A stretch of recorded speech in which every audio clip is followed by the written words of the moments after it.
গণতন্ত্র বিলম্বিত করার ষড়যন্ত্র রুখে দিয়ে ফেব্রুয়ারিতেই হবে নির্বাচন। রাজধানীর ডিপ্লোমা ইঞ্জিনিয়ার্স ইনস্টিটিউটে শ্রমিক দলের আলোচনায় এই মন্তব্য করেছেন বিএনপি নেতারা। বলেন, চেয়ারে বসে বা চেয়ারের বাইরে থেকে ক্ষমতা দীর্ঘ করার চেষ্টা যারা করছে ব্যর্থ হবে তারাও। কি বুঝলেন ভাই? অনলি যেটাই চাই।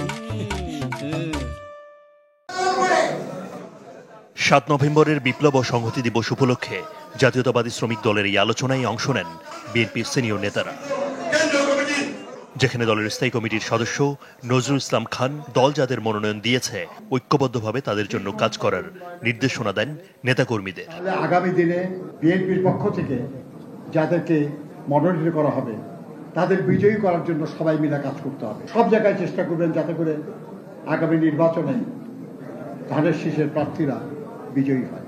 আলোচনায় দলের স্থায়ী কমিটির আরেক সদস্য ডক্টর AJM জাহিদ হোসেন বলেন, ক্ষমতার ভেতরে বা বাইরে থেকে গণতন্ত্রের পথযাত্রাকে প্রলম্বিত করার ষড়যন্ত্র রুখে দেবে দেশের মানুষ। নির্বাচন হবে ফেব্রুয়ারির মধ্যভাগেই। আজকে যারা চেয়ারে বসে অথবা চেয়ারের বাইরে থেকে ক্ষমতার স্বাদ আস্বাদন করে মনে করছেন এটা আরো একটু লম্বা করবেন, গণতন্ত্রকে প্রলম্বিত করার ষড়যন্ত্র এদেশের সাধারণ সংখ্যাগরিষ্ঠ মানুষ কর্ম অবস্থাতেই গ্রহণ করবে না। বিএনপি নেতারা বলেন, যারা জুলাই গণঅভ্যুত্থানের কৃতিত্ব নিয়ে বিভাজন সৃষ্টি করছে তারাও ব্যর্থ হবে।